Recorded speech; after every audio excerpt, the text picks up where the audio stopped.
Bien-aimés dans le Seigneur, nous sommes en train de commencer de nouveau notre émission. Nous étions interrompus par un coup de téléphone dans le bureau et nous vous prions s'il vous plaît de suivre et de ne pas téléphoner. Que le Seigneur vous bénisse et nous pardonnons notre bien-aimé qui nous a interrompus au téléphone et qui voulait nous parler. Que le Seigneur vous bénisse tous et restons tous en connexion. Je ne veux que toi. Alléluia. Car rien ne peut te remplacer. Dans tes bras je suis rassuré.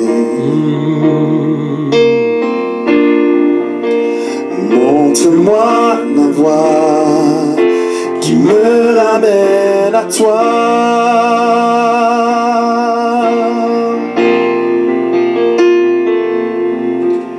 Merci bien-aimé, sois de revenir.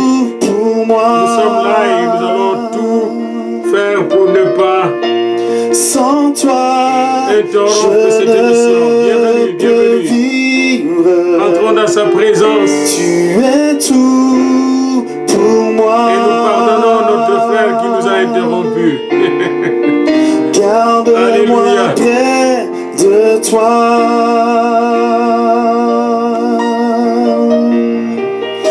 Garde-moi près de toi, Seigneur. Garde-moi près de toi. Attire-moi à toi.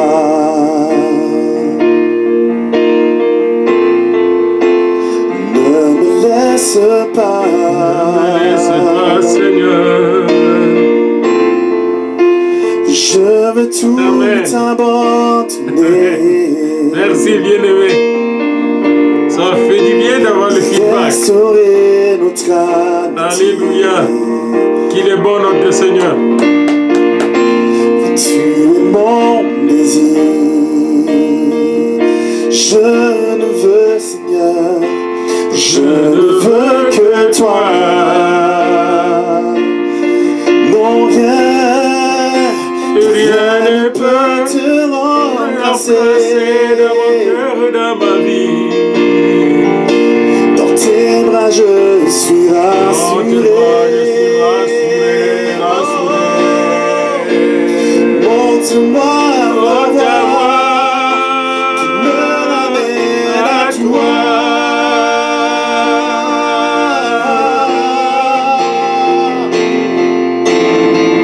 Tu es tout pour moi. Qu'il est beau de louer le Seigneur. Sans toi, je ne peux vivre. Tu es tout pour moi.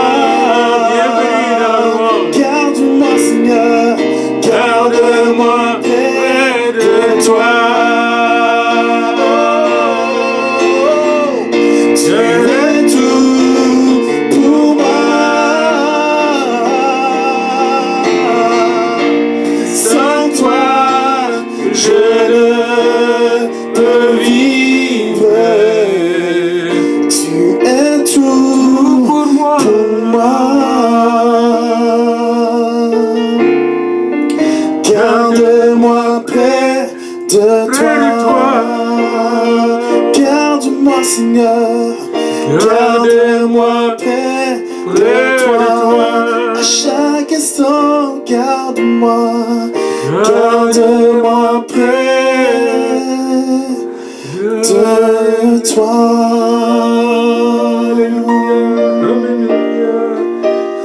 Garde-moi près de toi, Seigneur, mon roi. Garde-moi près de toi.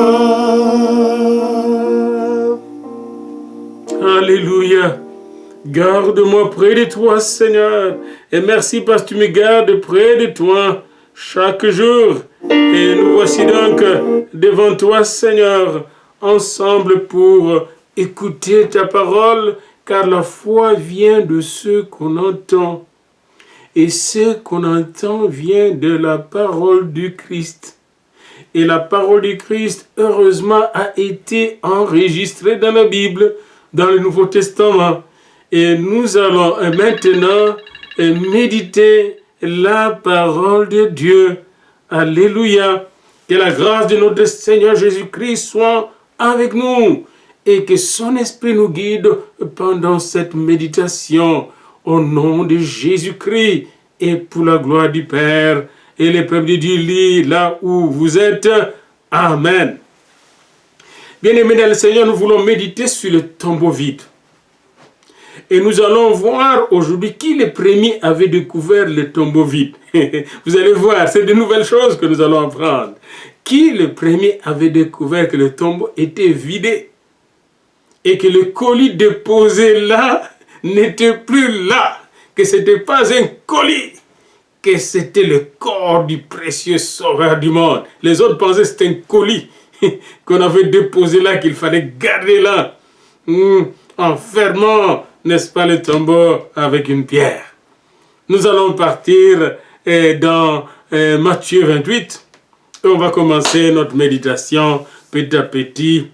Après le sabbat, Matthieu 28, 1, à l'aube du premier jour de la semaine, Marie de Magdala et l'autre Marie allèrent voir le sépulcre. Ils allaient voir le contenu du sépulcre. Et quand vous lisez dans Marc, chapitre 16, dans Luc, chapitre 24, au début, et dans Jean 20, vous allez réaliser que ces femmes n'étaient pas allées voir un ressuscité au vivant, mais elles allaient pour finir l'embaumement, parce que l'enterrement qu'on lui avait donné par Joseph d'Arimathée avec Nicodème était comme précipité. Juste un parfumage rapide pour l'empêcher de pourrir comme s'il allait pourrir, alors qu'on sait selon le Psaume 22 qu'il n'allait pas pourrir. Et on l'a mis dans un tombeau tout neuf que Joseph d'Arimathée lui avait prêté. Tombeau neuf. Et là, le premier jour de la semaine, c'est-à-dire le dimanche. Le dimanche, c'est le vrai lundi, c'est-à-dire c'est le premier jour de la semaine. Samedi, c'est le dernier jour de la semaine. Et selon le calendrier biblique. Alors, ce premier jour de la semaine, à l'aube, tôt le matin, Marie de Magdala et l'autre Marie allèrent voir le sépulcre. Dans d'autres versions, dans d'autres évangiles, on le voit, un petit groupe de femmes. Et voici, il y eut un grand tremblement de terre, car un ange du Seigneur descendu du ciel vint rouler la pierre et s'assit dessus. Ça, c'est avant l'arrivée des femmes.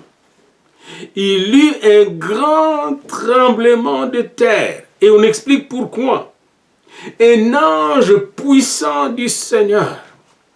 Un ange glorieux du Seigneur Dieu. Un ange formidable de Jésus-Christ était descendu du ciel, envoyé par le Père expressément. Et cet ange vint rouler la pierre. Il vint rouler la pierre et s'assit dessus.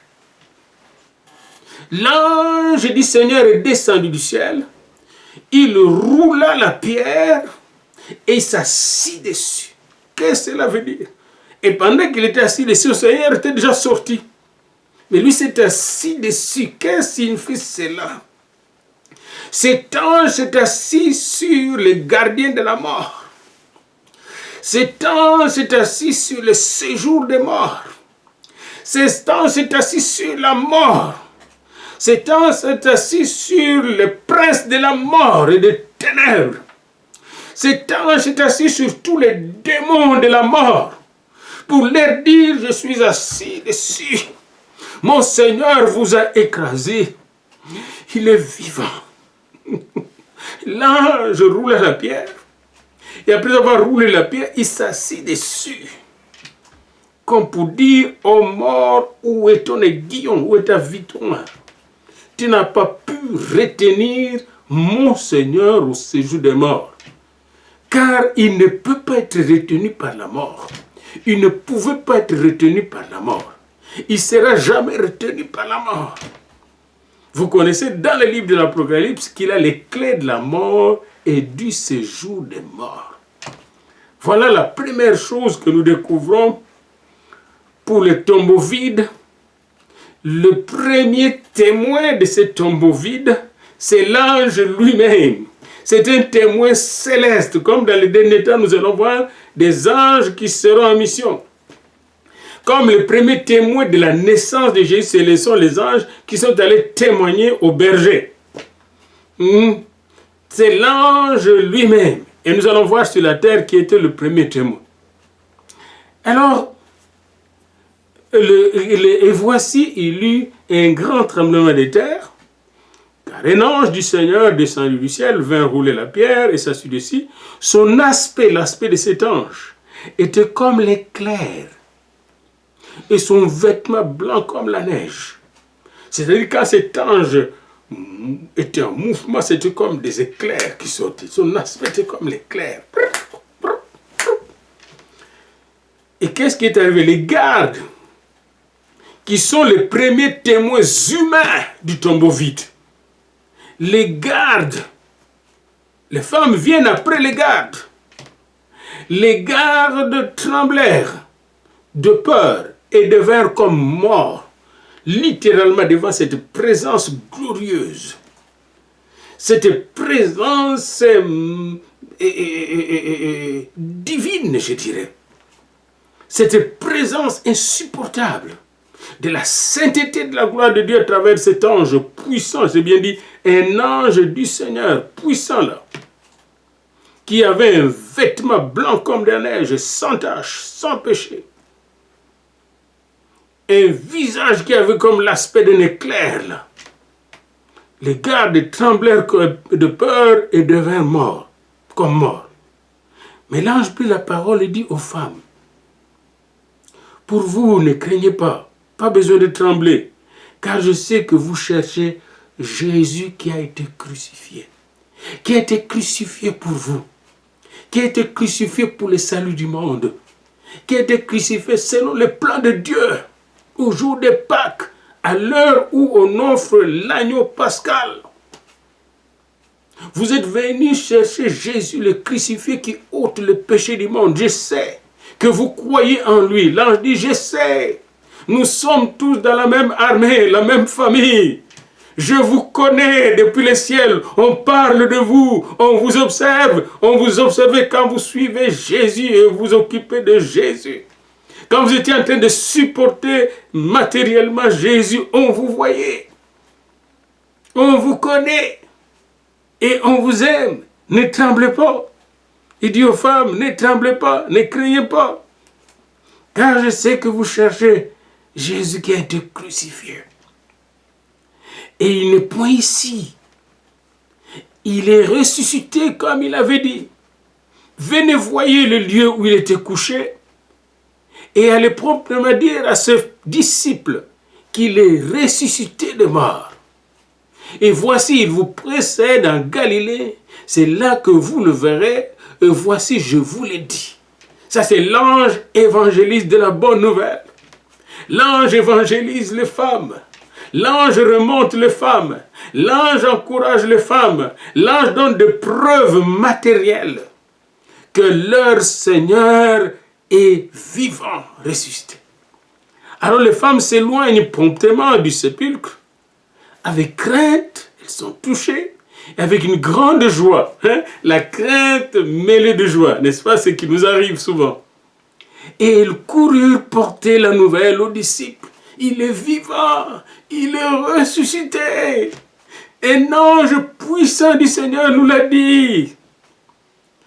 Et voici Jésus vint à leur rencontre pendant qu'ils couraient pour aller raconter la bonne nouvelle. Jésus leur dit, je vous salue. Elles s'approchèrent pour saisir ses pieds et elles l'adorèrent. elles adorèrent le vivant. J'aime cette formulation de Matthieu. Jésus vint à leur rencontre. Le ressuscité vint à leur rencontre. C'est Jésus qui vient à notre rencontre. Ce n'est pas nous qui allons à sa rencontre. Ces femmes, après avoir vu Jésus, c'est comme si elles sortaient maintenant pour rentrer, pour courir. Et là, Jésus vint à leur rencontre, vint arrêter leur course, vint leur donner de preuves supplémentaires, de preuves matérielles et réelles. Et il leur dit, je vous salue, shalom. Elle s'approchait pour saisir ses pieds et elle l'adorait. Que faire encore quand nous voyons les ressuscités aujourd'hui, sinon l'adorer de tout notre cœur? Les tombeaux est vide, adorons celui qui est sorti du tombeau et vivant. Et regardez le verset 10, alors Jésus leur dit, ne craignez pas, allez dire à mes frères. Voyez-vous, nous avons lu dans Jean, n'est-ce pas, comment Jésus a dit aux apôtres, je ne vous appelle plus serviteurs, vous êtes maintenant mes amis. Mais ici, il les appelle frères, ils viennent de monter le 3e niveau. Ils étaient des bons serviteurs, puis ils sont devenus des amis avant la mort de Jésus. Maintenant qu'ils sont là après la mort de Jésus, Jésus va les transformer en frères. Ils vont avoir le même esprit que Jésus. Ils avaient d'abord la même âme que Jésus. Maintenant, ils vont avoir le même esprit. Ils travaillent dans le même corps de Christ comme serviteurs, le corps. Puis, à la mort, n'est-ce pas, ils étaient ensemble avec Jésus avant la mort, la même âme. Puis maintenant, à la résurrection, ils sont encore ensemble dans l'esprit que Jésus va leur donner. Ils sont maintenant les frères de Jésus. Et là, il va dire à mes frères de se rendre en Galilée, c'est là qu'ils me verront. Ça, c'est une parenthèse que je ne veux pas ouvrir. Je reviens toujours au tombeau vide et au premier témoin du tombeau vide. Verset 11. Pendant qu'elles étaient en chemin, pendant que les femmes étaient en chemin, quelques hommes de la garde entrèrent dans la ville et annoncèrent aux principaux sacrificateurs tout ce qui était arrivé. Quelques hommes de la garde, qui étaient les premiers témoins humains de ce que le ciel est venu faire au tombeau de Jésus. C'est le premier témoin. Dieu a choisi les premiers témoins de soldats, de gens qui étaient contre Jésus, qui étaient là pour maintenir Jésus dans le tombeau, avec des instructions formelles du Sanhédrin. Donc Dieu a choisi exactement le représentant des ennemis de son fils pour devenir ses premiers témoins. Ça me renverse. Ça m'éblouit. C'est époustouflant, bien-aimé. Il y a de quoi dire Alléluia. Dieu confond les ennemis et son royaume. Alors, quelques-uns de la garde, voyez-vous, et probablement si c'était une cohorte, c'était plus de 600 soldats, on ne sait pas combien de soldats, que les prêtres, le grand prêtre qui avait demandé la permission à Pilate d'avoir une garde forte autour du tombeau, on ne sait pas combien étaient là. Et quelques-uns de cette garde, quelques hommes de cette garde, entrèrent dans la ville de Jérusalem et annoncèrent aux principaux sacrificateurs tout ce qui était arrivé. Écoutez, principaux sacrificateurs, il n'est plus au tombeau. Le tombeau est vide. Voilà ce qui est arrivé. On a vu comme un éclair venait du ciel. Il y avait un bombardement nucléaire. Puis paf, la pierre avait sauté. Et lui, on ne l'a pas vu sortir. C'était comme une explosion nucléaire. On n'avait même pas le temps de voir. Tout était vide. Il n'est plus au tombeau. Il est sorti vivant. Ah! Après avoir écouté cela, ça c'est l'histoire du tombeau vide. Le premier qui sont allés l'annoncer, c'est le soldat, quelques soldats. Pendant ce moment, les femmes étaient encore en chemin, n'avaient pas encore annoncé aux disciples.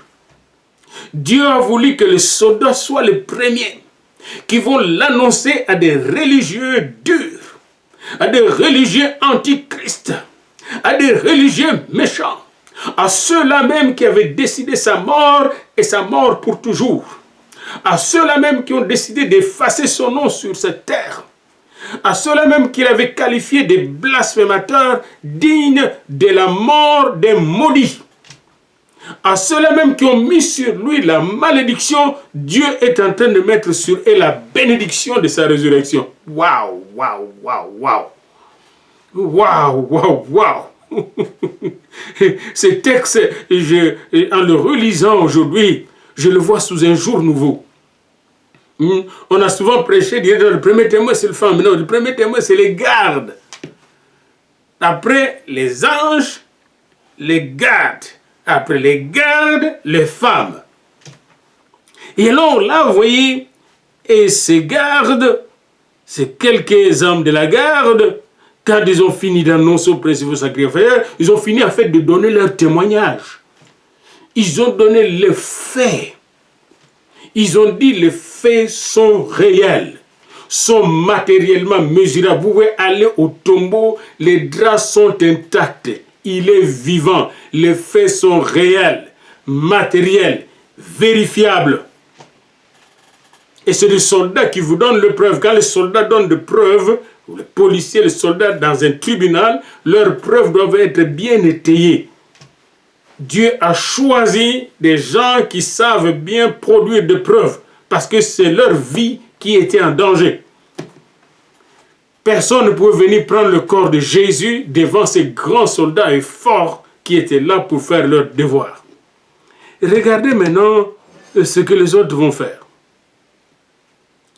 Les principaux sacrificateurs, après s'être assemblés avec les anciens, une réunion rapide, urgente, et avoir tenu conseil, donnèrent aux soldats une forte somme. La corruption. Ils donnèrent aux soldats une forte somme d'argent. C'est des religieux, les gardiens de la morale, de l'éthique, les gardiens de la vérité, les gardiens de la foi en Yahweh, qui sont supposés marcher dans la lumière, non dans les ténèbres. Voilà ce qu'ils font. Ce qu'ils étaient en train de faire là était l'œuvre de l'ennemi. L'œuvre du prince de ténèbres. Le tombeau vide vient dévoiler la manipulation de l'ennemi. Le tombeau vide vient confondre la fausse religion. Le tombeau vide vient nous révéler la vérité en opposition au mensonge, bien-aimé. Intéressant, intéressant, intéressant. Le tombeau vide. Ils ont donné une forte somme aux soldats. On ne dit même pas comment, mais on dit une forte somme. Littéralement, c'était de l'argent, métal en suffisance. Et cette corruption révèle la nécessité pour ces gens-là de cacher la bonne nouvelle de la résurrection de Jésus. Ce n'était pas eux, en fait, c'est le diable. Le diable n'aimerait pas que le monde sache qu'il y a un sauveur du monde qui a pris sur lui notre mort, qui a pris sur lui nos malédictions, qui a pris sur lui nos pauvretés, qui a pris sur lui nos misères, qui a pris sur lui nos maladies, qui a pris sur lui nos manquements et qui a vaincu la mort, la maladie, la malédiction. Le diable n'aimerait pas que le monde le sache. C'est un message qui bouleverse le royaume de ténèbres. C'est un message qui ruine, n'est-ce pas, les forces démoniaques. C'est un message qui, au fond, n'est-ce pas, fait descendre le diable de son piédestal, de son trône, qui détrône le diable, démonte, n'est-ce pas, les forteresses de l'ennemi et libère les opprimés, les oppressions, les oppressés et les esclaves. Un message puissant. Un message très, très puissant. Un message vivifiant. Un message libérateur. Un message révolutionnaire. Un message qu'amènent même les anges. Les anges sont derrière ce message, la bonne nouvelle, comme ils étaient derrière le message de sa naissance. Ils sont derrière le message de la résurrection. Alors là, les diables se décident d'étouffer ce message par les religieux qui disent aux soldats, dites maintenant à tous, vous qui êtes le premier témoin, on va vous croire dans le monde entier. Ils savaient ça, le diable. Hein? Alors vous allez dire à tous, ses disciples sont venus de nuit le dérober. Et pendant que nous dormions, mais un soldat n'est pas supposé de dormir. Et surtout si c'était la garde romaine, il ne pouvait pas dormir. Et si le gouverneur l'apprend, nous l'apaiserons et nous vous tirerons de peine. Donc probablement c'était la garde romaine. Alors les gens, les soldats prirent l'argent et suivirent les instructions qui leur furent données, nous dit le texte. Et ce bruit s'est répandu parmi les Juifs jusqu'à ce jour. Et ça, c'est très important. Le tombeau vide est un message qui a été déformé parmi les Juifs. Savez-vous pourquoi? Parce que si tous les Juifs auraient su que Jésus était mort et ressuscité, tous les Juifs à Jérusalem auraient défait tout ce qui est système religieux pour se tourner vers le Messie, parce que les Juifs attendaient encore en ce moment-là le Messie venir. Là, ils sauront que le Messie est vraiment vainqueur de la mort. Alors, on a étouffé ces messages pour, n'est-ce pas, garder les Juifs dans l'ignorance. Et le même message a été étouffé dans plusieurs religions de ce monde. Parce qu'on ne veut pas que les gens sachent que le tombeau vide a réellement été vidé par Dieu lui-même. Parce que c'est Dieu lui-même qui, ces jours-là, après avoir été silencieux lors de la passion de Jésus, ce jour-là, le jour de la résurrection, Dieu a parlé. Et sa parole, c'était un ange puissant venant du ciel qui vient ôter la pierre, rouler la pierre et s'asseoir sur la pierre. Ça, c'était la parole finale de Dieu. Savez-vous, quand vous jouez un match, moi j'aime toujours regarder le match, le soccer, là, vous allez voir des équipes qui commencent à jouer avec force. Au début, j'ai déjà vu une équipe, 5 buts, première mi-temps. Puis l'autre équipe qui venait lentement commence à marquer 1 but, 2 buts, 3 buts, jusqu'à 5 buts et 6e but et gagne la coupe. Cette équipe avait gardé toute l'énergie et regardez comment l'adversaire était en train de jouer. Où était la faiblesse de l'adversaire? Et Jésus a fait exactement la même chose. Pendant qu'il était à la croix, il nous pardonnait. Il nous lavait de tout péché. Et l'adversaire pensait qu'il avait vaincu. Pendant qu'il était enterré, n'est-ce pas, il est allé, lui, par son esprit, jusqu'au Sheol, au Hadès, au séjour des morts, prêcher aux gens qui étaient en prison depuis le temps de Noé. Et là, l'ennemi sur la terre était bien troublé. Mais les autres pensaient, ces représentants sur la terre, qu'il était mort. Puis au 3e jour, là, il a marqué son but final. Et ce but est éternellement final. Il a vaincu la mort. Il a vaincu la malédiction. Le tombeau vide, ça veut dire, Jésus a vidé toute la puissance de l'ennemi. Il a vidé toute la puissance de la mort. Il a vidé toute la puissance du séjour des morts. Il a vidé toutes nos condamnations.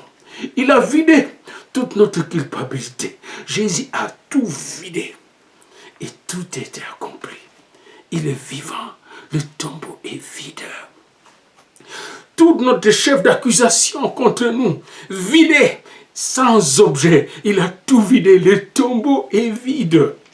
Il est sorti avec toute la sainteté, avec toute la gloire, et il vient nous donner cet habit de sainteté, de gloire. Nous sommes revêtus de cet habit. C'est pourquoi l'apôtre Paul va dire dans Colossiens 1, 27, Christ est en nous, l'espérance, l'assurance, la confirmation de la gloire de Dieu. Amen. Amen. Le tombeau est vide. Il est ressuscité. Comme l'avait encore dit ma maman, il est vivant. Amen. Alléluia. Bonne fête de la résurrection de Jésus.